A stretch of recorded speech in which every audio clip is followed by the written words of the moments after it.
affect our routine daily lives? First and foremost, we're truly invested in everybody's personal rights and their privacy. That's what we live for. We live to support the Constitution of the United States, and that's what everybody wants to live by. And that's what we're here to do. So privacy, personal rights, top priority. We're not going to interfere with those. We're not going to interfere with people's livelihoods or negatively impact their commerce. So some of the counties that we're in, they're very concerned we're going to disrupt recreational activities. It's not going to happen. So any type of farming that takes place here, any type of other commerce where this could be an impact by having 2 Humvees come through, we'll take that all into consideration and work it out with the governing body. Question. Judge, in light of the people's, my name is Jim Dillon.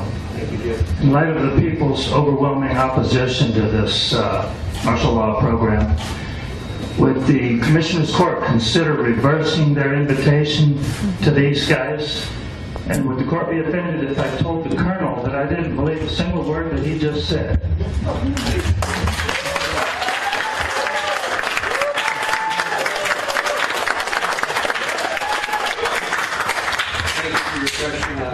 Will any part of this exercise be martial law? And is anybody getting paid, including the police or any elected officials? Okay, the first part of the question, Your Honor, no, it has nothing to do with martial law, period. We are Title 10 forces, not Title 32, nothing like that. No martial law in any way, shape, or form. We basically simply want to train the United States Special Operations Forces for future operations overseas. That's it. That's where we operate daily. Even right now, while we're all standing here, there are guys putting everything they've got into it against an enemy that is very determined to rid us off of this planet. And I'll just ask this the way it's written. When we have a federal government that cannot tell the truth, how do we know that what you're saying is true?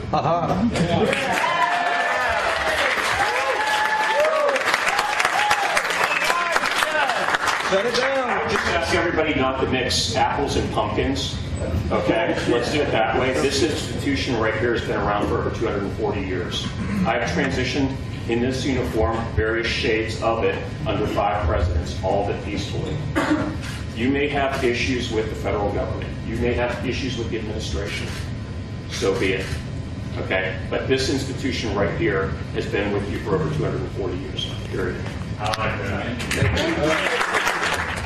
And my question is, I want you to address receiving this and cutting it out and not bring it back by any other name that your strategist may find in this dictionary that has anything to say that it is a preparation for martial law. Yes, because it is not a preparation for martial law, sir. That's what you say. Thank you. Thank you for that succinct answer. Colonel, you said that this is a training military exercise, and this training entails unconventional warfare, which is guerrilla warfare training, which includes PSYOPs, psychological operations, which is a weapon. Psychological warfare is a weapon. And it appears that the PSYOPs are taking place right now. And psychological operations, being psychological warfare, that would be a weapon being used against citizens if you're talking about believing in, obtaining information, and all that sort of stuff. How do you respond to that, sir? One, there's not a PSYOP campaign going on associated with that. This is an information brief, and that has nothing to do with the private citizens in Jasper County. So I wish you could clarify the question, because it sounded more like a statement in the end. The question is psychological, psychological operations, is it considered psychological warfare? Is it considered weaponry in your Army training? No, it's an operation. It's a line of operation, or a correctional line of effort at that point, not an operation. It's just the way that the effects are masked differently.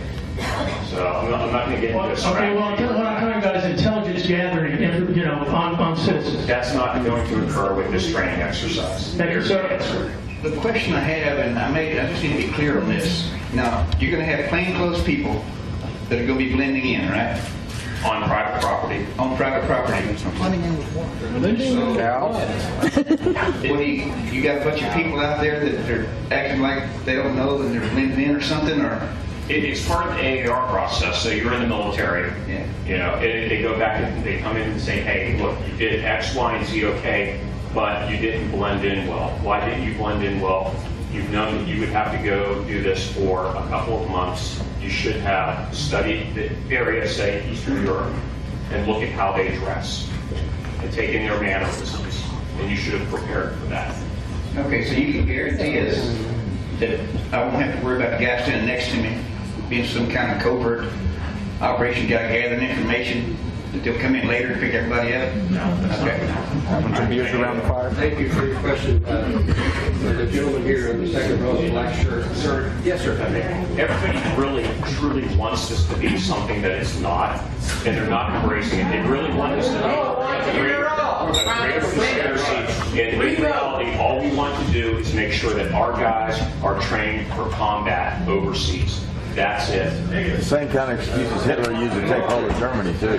My name is Daniel Duclue, and I'm a resident of Bastrop, Texas. I grew up here and got a rich family military history, so thank you for your service. You said the Department of Homeland Security was not involved. However, they are a cabinet position. It's under the jurisdiction of the president, and you are also under the jurisdiction of the president. So under the Bush administration, there's a document created which is part of a bigger idea, but it was called Right-Wing Extremism, Current Economic and Political Climate Fueling Resurgent and Radicalization and Recruitment. And I won't get too much into that. However, it talks about gun owners, Christians, veterans, people that believe in the Constitution. In fact, when I look around in this room, a lot of people that are represented in this room are in that document. And so it seems to me that it's maybe kind of a slight conflict of interest that the government would be here in Texas in a place where people believe in the Constitution, where there are a lot of Christians, and if you're not a Christian, you're still allowed to practice your religion, and we respect that. And a lot of people that are proud to be gun owners. And so to see a big military buildup here, to me, I think those kind of people that pay attention and look at the documents the government puts out on right-wing extremism under the Bush administration, but we've got a new president that, I'm not going to go any further on that. But, so I'm curious, and I'm no George Bush fan, but I'm curious. You said that the Department of Homeland Security wasn't directly involved in this. Are you aware of that document, the right-wing extremism?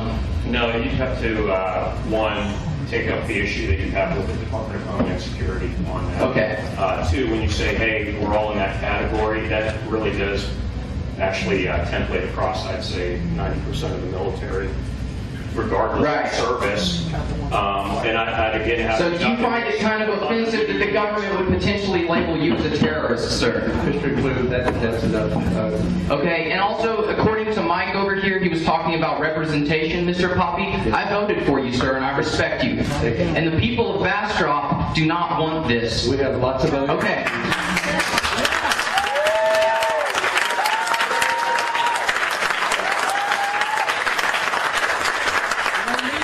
But I do have another question. You brought up the fact that you believe in supporting the Constitution.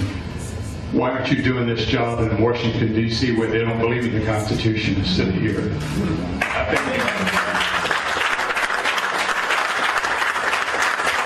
Your question here. Yes, sir. My question is, why is it not reasonable? Look, these folks, you're not going to be traveling in rental cars or cattle trucks in Afghanistan or any other country.